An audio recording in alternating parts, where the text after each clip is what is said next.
Let's take a look at building a chassis topology using Chassis Builder in IX Network. This is IX Network 8.10. IX Load 8.10 also has the same functionalities, so it should be very similar if you have that version. First thing, we'll go to the Add Port section. If you don't have the chassis here, you'll add it, using the Add Chassis. I already have it here. As you can see, there are no cards. There are two ways you could actually add cards to the chassis: is either manual or automatic.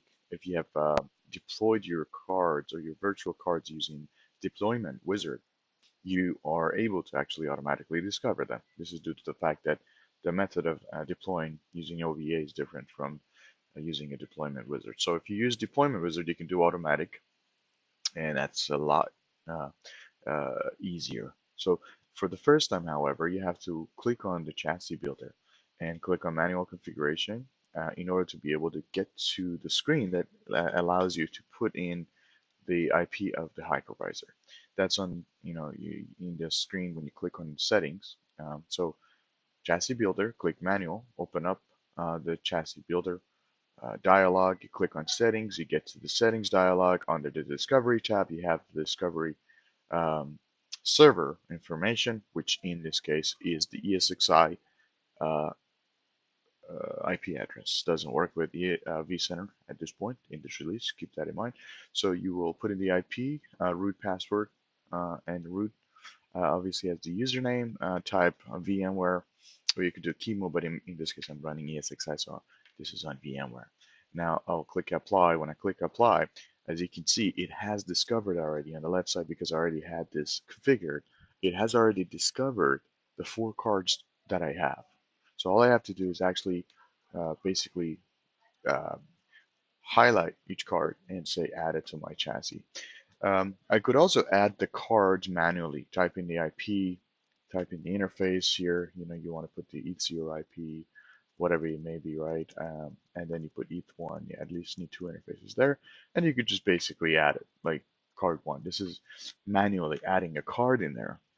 They call it an appliance. Anyway, it's the same thing.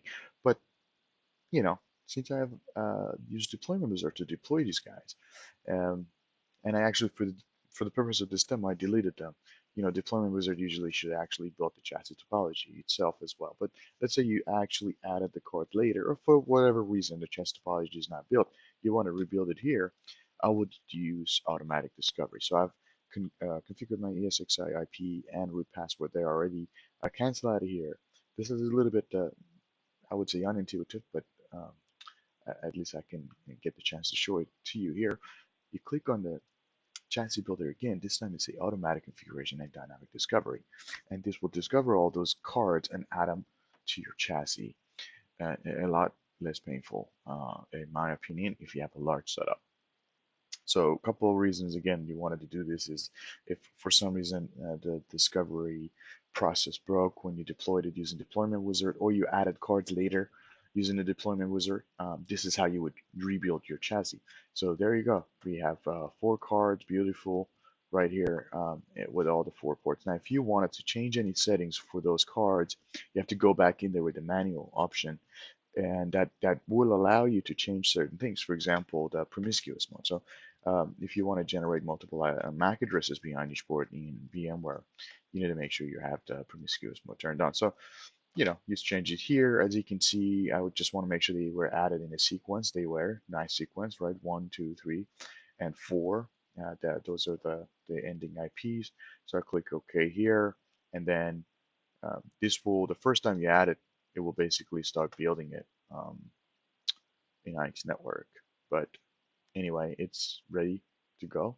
There you go. All come up green.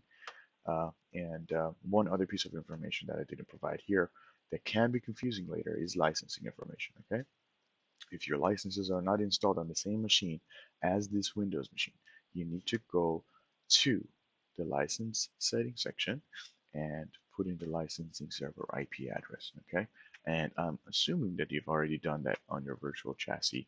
It's a separate discussion. Just a hint if you get stuck on that. Thank you.